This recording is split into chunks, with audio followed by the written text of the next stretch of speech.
ओम नमो भगवते वासुदेवाय। गीता का द्वितीय अध्याय। इस अध्याय में शरणागत अर्जुन द्वारा अपने शोक की निवृत्ति का एकांतिक उपाय पूछे जाने पर पहल भगवान ने 30वें श्लोक तक आत्म तत्व का वर्णन किया है। सांख्य योग के साधन में आत्म तत्व का श्रवण, मनन और निधि ध्यासन ही मुख्य है। यद्यपि इस अध्याय में 30वें श्लोक के बाद स्वधर्म का वर्णन करके कर्म योग स्वरूप भी समझाया गया है, परंतु उपदेश का आरंभ सांख्य योग से ही हुआ है और आत्म तत्व का वर्णन अन्य अध्यायों की अपेक्षा इसमें अधिक विस्तार पूर्वक हुआ है। इस कारण इस अध्याय का नाम ही सांख्य योग रखा गया है।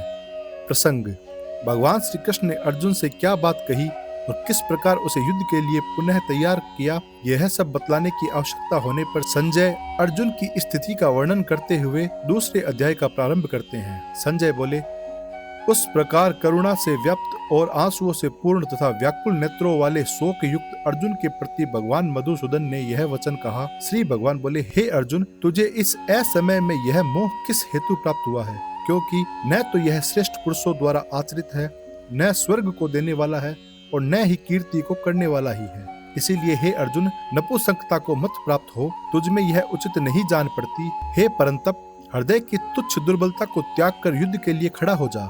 अर्जुन बोले, हे मधुसूदन, मैं रणभूमि में किस प्रकार बाणों से भीष्म पितामह और द्रोणाचार्य के विरुद्ध लड़ूंगा? क्योंकि हे अरिसूदन, वे दोनों ही पूजनीय हैं। इसलिए इन महानुभाव गुरुजनों को न मारकर मैं इस लोक में भिक्षा का अन्न भी खाना कल्याणकारक समझता हूँ, क्योंकि गुरुजनों को मारकर भी इस लोक में रुधिर से सुने हुए अर्थ और काम रूप भोगों को ही तो भोगूंगा। हम यह भी नहीं जानते कि हमारे लिए युद्ध करना और न करना इन दोनों में से कौन सा श्रेष्ठ है, अथवा यह भी नहीं जानते कि हम जीतेंगे या हमको वे जीतेंगे।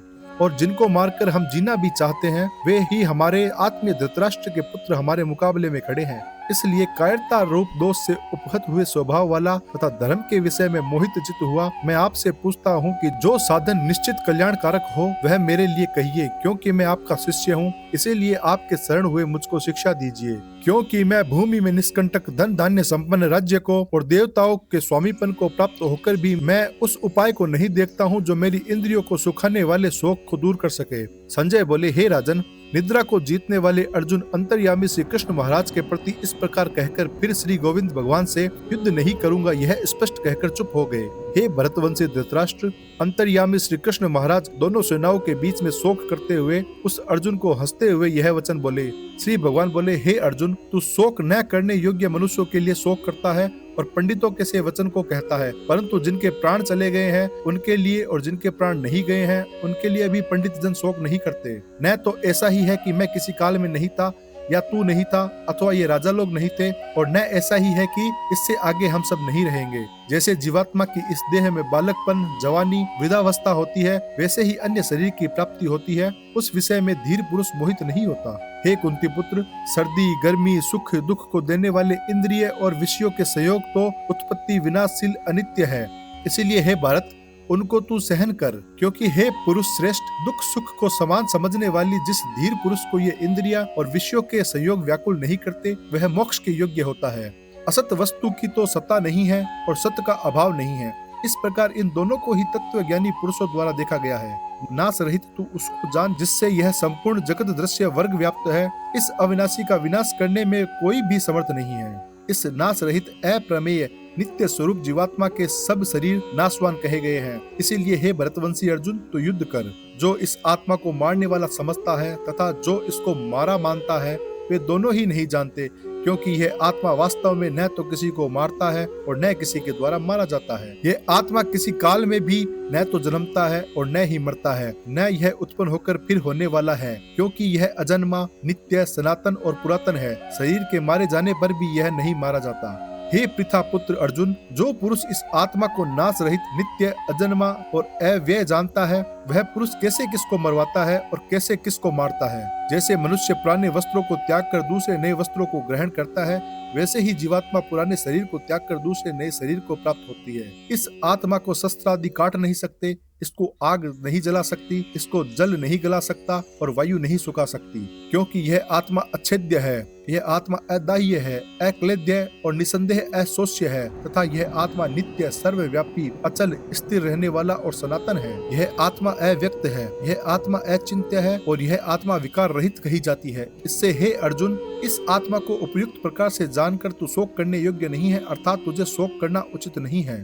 किंतु यदि तू इस आत्मा को सदा जन्मने वाला तथा सदा मरने वाला मानता हो तो भी हे महाबाहो, तू इस प्रकार शोक करने के योग्य नहीं है, क्योंकि इस मान्यता के अनुसार जन्मे हुए की मृत्यु निश्चित है और मरे हुए का जन्म निश्चित है। इससे भी इस बिना उपाय वाले विषय में तू शोक करने के योग्य नहीं है। हे अर्जुन, संपूर्ण प्राणी जन्म से पहले अप्रकट थे और मरने के बाद भी अप्रकट हो जाने वाले हैं, केवल बीच में प्रकट है। फिर ऐसी स्थिति में क्या शोक करना? कोई एक महापुरुष ही इस आत्मा को आश्चर्य की भांति देखता है, वैसे ही कोई दूसरा महापुरुष इसके तत्व का आश्चर्य की भांति वर्णन करता है तथा दूसरा कोई अधिकारी पुरुष ही इसे आश्चर्य की भांति सुनता है और कोई तो सुनकर भी इसको नहीं जानता। हे अर्जुन, यह आत्मा सबके शरीरों में सदा ही अवध्य है। इस कारण संपूर्ण प्राणियों के लिए तू शोक करने के योग्य ही नहीं है तथा अपने धर्म को देखकर भी तू भय करने योग्य नहीं है, यानी तुझे भय नहीं करना चाहिए, क्योंकि क्षत्रिय के लिए धर्म युद्ध से बढ़कर दूसरा कोई कल्याणकारी कर्तव्य नहीं है। हे पार्थ, अपने आप प्राप्त हुए और खुले हुए स्वर्ग के द्वार रूप इस प्रकार के युद्ध को भाग्यवान क्षत्रिय लोग ही पाते हैं। किंतु यदि तू इस धर्म युक्त युद्ध को नहीं करेगा तो स्वधर्म और कीर्ति को खोकर पाप को ही प्राप्त होगा तथा सब लोग तेरी बहुत काल तक रहने वाली अपकीर्ति का भी कथन करेंगे और माननीय पुरुष के लिए अपकीर्ति मरण से भी बढ़कर है। और जिनकी दृष्टि में तू पहले बहुत सम्मानित होकर अब लघुता को प्राप्त होगा, वे महारथी लोग तुझे भय के कारण युद्ध से हटा हुआ मानेंगे। तेरे वेरी लोग तेरे सामर्थ्य की निंदा करते हुए तुझे बहुत से न कहने योग्य वचन भी कहेंगे। उससे अधिक दुख और क्या होगा? या तो तू युद्ध में मारा जाकर स्वर्ग को प्राप्त होगा अथवा संग्राम में जीतकर पृथ्वी का राज्य भोगेगा।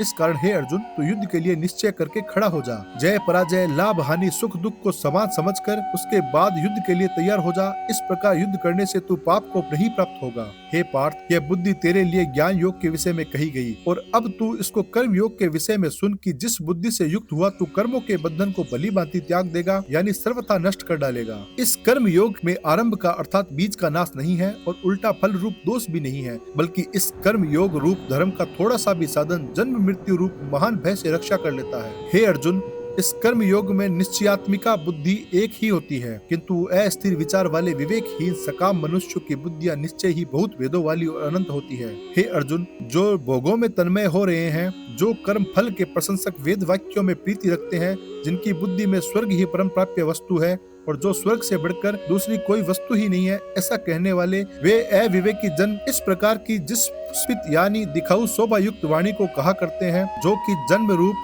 कर्म फल देने वाली एवं भोग तथा ऐश्वर्य की प्राप्ति के लिए नाना प्रकार की बहुत सी क्रियाओं का वर्णन करने वाली है। उस वाणी द्वारा जिनका चित्त हर लिया गया है, जो भोग और ऐश्वर्य में अत्यंत आसक्त है, उन पुरुषों की परमात्मा में निश्चयात्मिका बुद्धि नहीं होती। हे अर्जुन, वेद उपयुक्त प्रकार से तीनों गुणों के कार्य रूप समस्त भोगों एवं उनके साधनों का प्रतिपादन करने वाले हैं। इसलिए तू उन भोगों एवं उनके साधनों, आसक्तिहीन, हर्ष शोक आदि द्वंद्वों से रहित नित्य वस्तु परमात्मा में स्थित योग क्षेम को न चाहने वाला और स्वाधीन अंतःकरण वाला हो। सब ओर से परिपूर्ण जलाशय के प्राप्त हो जाने पर छोटे जलाशयों में मनुष्यों का जितना प्रयोजन रहता है, ब्रह्म को तत्व से जानने वाले ब्राह्मण का समस्त वेदों में उतना ही प्रयोजन रह जाता है। तेरा कर्म करने में ही अधिकार है, उसके फलों में कभी नहीं। इसीलिए तू कर्मों के फल का हेतु मत हो तथा तेरी कर्म न करने में भी आसक्ति न हो। हे धनंजय, तू आसक्ति को त्याग कर तथा सिद्धि और असिद्धि में समान बुद्धि वाला होकर योग में स्थित हुआ कर्तव्य कर्मों को कर। समत्व ही योग कहलाता है। इस समत्व रूप बुद्धि योग से सकाम कर्म अत्यंत ही निम्न श्रेणी का है। इसीलिए हे धनंजय, तू सम बुद्धि में ही रक्षा का उपाय ढूंढ अर्थात बुद्धि योग का ही आश्रय ग्रहण कर, क्योंकि फल के हेतु बनने वाले अत्यंत दीन है।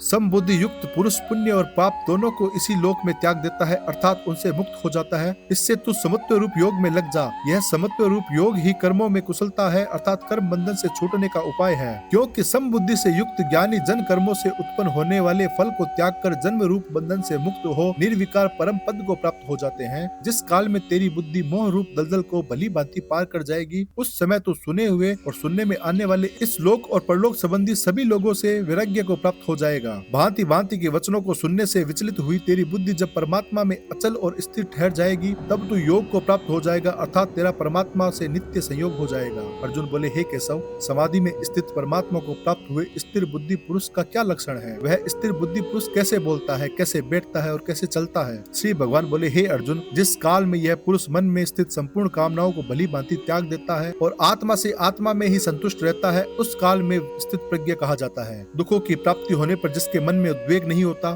सुखों की प्राप्ति में जो सर्वथा निष्प्रय है तथा जिसके राग भय क्रोध नष्ट हो गए हैं, ऐसा मुनि स्थिर बुद्धि कहा जाता है। जो पुरुष सर्वत्र स्नेह रहित हुआ, उस शुभ या अशुभ वस्तु को प्राप्त होकर न प्रसन्न होता और न द्वेष करता, उसकी बुद्धि स्थिर है। जैसे कछुआ अपने सब अंगों को समेट लेता है, वैसे ही जिसने अपनी सब इंद्रियों को हटा लिया है, उसकी बुद्धि स्थिर हो जाती है। इंद्रियों के द्वारा विषयों को न ग्रहण करने वाले पुरुष के भी केवल विषय तो निवृत्त हो जाते हैं, परंतु उनमें रहने वाली आसक्ति निवृत्त नहीं होती। हे अर्जुन, आसक्ति का नाश न होने के कारण ये प्रथमन स्वभाव वाली इंद्रियां यत्न करते हुए बुद्धिमान पुरुष के मन को बलपूर्वक हर लेती है। इसीलिए साधक को चाहिए कि वह उन संपूर्ण इंद्रियों को वश में करके समाहित चित्त हुआ मेरे परायण होकर ध्यान में बैठे, क्योंकि जिस पुरुष की इंद्रिया वश में होती है उसी की बुद्धि स्थिर होती है। विषयों का चिंतन करने वाले पुरुष की उन विषयों में आसक्ति हो जाती है, आसक्ति से उन विषयों की कामना उत्पन्न होती है और कामना में विघ्न पड़ने से क्रोध उत्पन्न होता है। क्रोध से अत्यंत मूढ़ भाव उत्पन्न हो जाता है, मूढ़ भाव से स्मृति में भ्रम हो जाता है, स्मृति में भ्रम हो जाने से बुद्धि अर्थात ज्ञान शक्ति का नाश हो जाता है और बुद्धि का नाश हो जाने से वह पुरुष अपनी स्थिति से गिर जाता है। परंतु अपने अधीन किए हुए अंतःकरण वाला साधक अपने वश में की हुई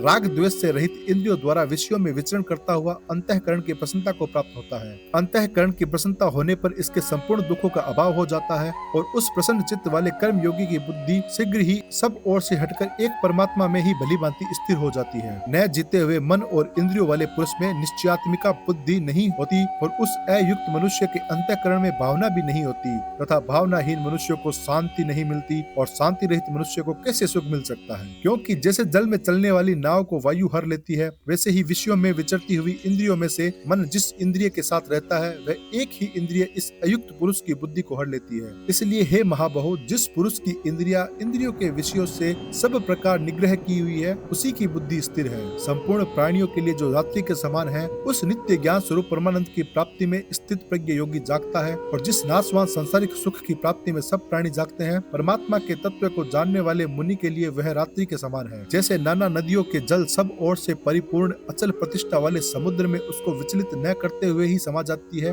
वैसे ही सब भोग जिस स्थित प्रज्ञ पुरुष में किसी प्रकार का विकार उत्पन्न किए बिना ही समा जाते हैं, वही पुरुष शांति को प्राप्त होता है, भोगों को चाहने वाला नहीं। जो पुरुष संपूर्ण कामनाओं को त्याग कर ममत रहित, अहंकार रहित और स्पृहा रहित विचरता है, वही शांति को प्राप्त होता है, अर्थात शांति को प्राप्त है। हे अर्जुन, यह ब्रह्म को प्राप्त पुरुष की स्थिति है। इसको प्राप्त होकर योगी कभी मोहित नहीं होता और अंत काल में भी इस ब्राह्मी स्थिति में स्थित होकर ब्रह्मानंद को प्राप्त हो जाता है। ओम तत्सदिति श्रीमद् भगवद गीता सुपनिषत्सु ब्रह्म विद्याया योग शास्त्रे श्री कृष्ण अर्जुन संवादे सांख्य योगो नाम द्वितीयोऽध्यायः। इसी के साथ हमारा दूसरा अध्याय समाप्त